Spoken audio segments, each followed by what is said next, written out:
There's something different and relaxing about a game that's primarily set underwater, and there's a brand new one from Insomniac called Song of the Deep, and it's about a little girl in her submarine trying to find her father who has been lost at sea.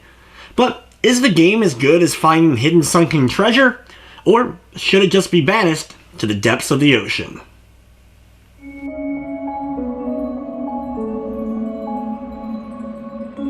Song of the Deep is a metroidvania style game that's set underwater. If you're unfamiliar with the concept, it's primarily a 2D style game with lots of exploration, a lot of backtracking. Usually once exploring an area you'll find a new weapon or upgrade that will help you explore a previous inaccessible area.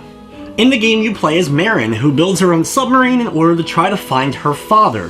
When you jump into the ocean itself, you'll quickly see the typical marine life and ocean setting, but then you'll start to notice the steampunk-esque inspired mechanical works that have filled up the ocean floor. And the game has a story that ends up going a bit beyond just trying to find the main character's father, trying to actually save the life that is under the ocean itself.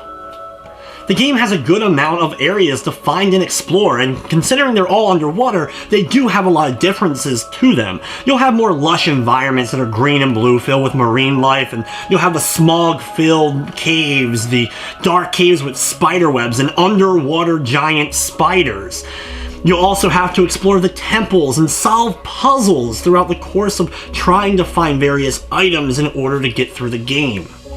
While the game does feature combat using the submarine's hook that will be able to attack various enemies and be able to also lift up things like bombs to blow open different passageways and be able to blow up enemies, there are a good amount of bosses that you'll have to tangle with throughout the course of your adventure. You also get torpedoes for your submarine of various elements that you'll be able to find, unlock, and upgrade as the game gets farther in. But even with the action, the game is much more puzzle heavy than I was necessarily expecting.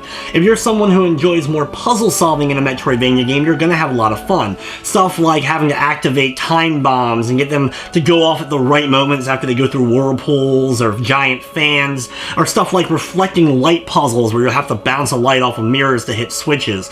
You're gonna have a lot of fun here, but at the same time, if you prefer more action in your Metroidvanias, you're not going to enjoy it quite as much. Song of the Deep features 3 different difficulties for you to tackle, but it has a very lenient save system for you to use. Very often, you're not going to go too far before you end up finding another checkpoint in order to save your progress. Also, by doing so, it will replenish your health as well as your missile usage, which will also auto-refill after a certain amount of time ends up going by. You can also, of course, end up getting health drops and missile drops from defeating the various enemies or blowing up various other objects scattered around the ocean floor. While it did take a few minutes for the game to initially load in, once the game was loaded up, dying and getting back to a previous save point was almost instantaneously, which I definitely appreciate, especially when I'm in the middle of trying to solve a more difficult puzzle in the game. Since you have to do a pretty good amount of backtracking, there are fast travel locations that you'll be able to unlock and warp quickly onto other parts of the map and be able to get back once you've traveled all the way across the ocean and finally got the item you need. You'll be able to get back relatively easily. What would an underwater exploration game be without some collectibles? And there's a lot of treasure for you to find in all the various areas. And a lot of time you'll come across a treasure that you won't be able to grab and you'll have to come back later on once you get the item or weapon that you need in order to blast your way through or be able to sneak your way through in order to actually access the treasure. Once you have the treasure, you'll be able to actually go to the shops, which are run by a hermit crab, which I just absolutely adored, and there you can buy upgrades for your torpedoes, your claw, your submarine, and various other trinkets that you end up finding and attach to your submarine in order to solve more puzzles and attack enemies. So there is a good amount of stuff here to spend those treasure coins on that you end up finding. Once you get a bit farther into the game, you'll get the mechanic to actually jump out of the sub and explore as just Marin throughout the ocean, having to solve various puzzles in order to try to get the submarine through or go through smaller crevices in order to find hidden treasure. She'll also get a knife at her disposal, which will be able to destroy various coral, as well as be able to attack the various enemies under the sea. I very much liked this mechanic as it definitely reminded me of the old school NES game Blaster Master, because once Marion gets out, she has her own health bar, but once she jumps back into her sub, she ends up regaining full health, and the sub and her have different health bars. Presentation-wise, I really did like the graphics. There's a lot of really cool colors and areas that you get to explore, and even some of the creatures themselves have some cool designs and just overall appearance. The cutscenes are done in a more hand-drawn style, and they have a unique look to them overall. I do like the character portrait of Marin that is located in the lower left corner and actually reacts when you're taking damage or end up finding stuff throughout the course of the game to just add a little bit more life to the character. Another addition to make any underwater game even better to me is the soundtrack, and they have some great music throughout the course of Song of the Deep. If you're someone who enjoys some relaxing, underwater themed music, there's definitely some stuff worth checking out here with the Song of the Deep soundtrack.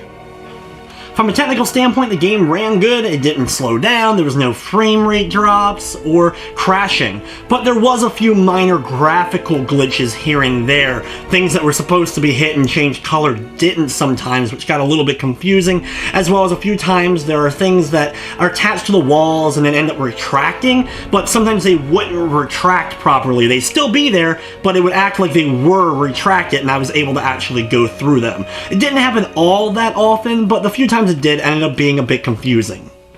The game's main story took me around 6 hours in order to complete, but I still need to go back and find some treasures in order to finish upgrading my submarine.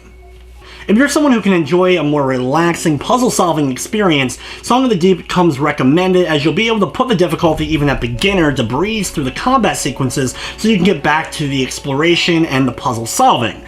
If you're looking for that more action-oriented, you can put the difficulty on hard, but honestly, it's still not going to make the game too much different than what it already is. So if you're not really interested in the puzzle-solving aspects, you may want to just go ahead and skip Song of the Deep. In the end, I enjoyed my time with Song of the Deep. The underwater setting had a lot of exploration and good music to go along with it, and I absolutely adored the hermit crab owner of the shop. It was a bit more puzzle-heavy than I was necessarily expecting. I wish there was a better use of some of the action and a bit more variety to the overall enemies, but the boss designs and the bosses that you ended up fighting in the game were pretty good, but there just wasn't enough of them to go along with the overall action. If you're looking for a more relaxing puzzle-solving experience, Song of the Deep is definitely for you, but if you're expecting more heavy action-based game, you're going to want to look elsewhere. In the end, though, I'm going to be giving the game an 8 out of 10. But anyway guys, that will wrap up this review. I'd like to thank you for watching, and of course, I hope you enjoyed.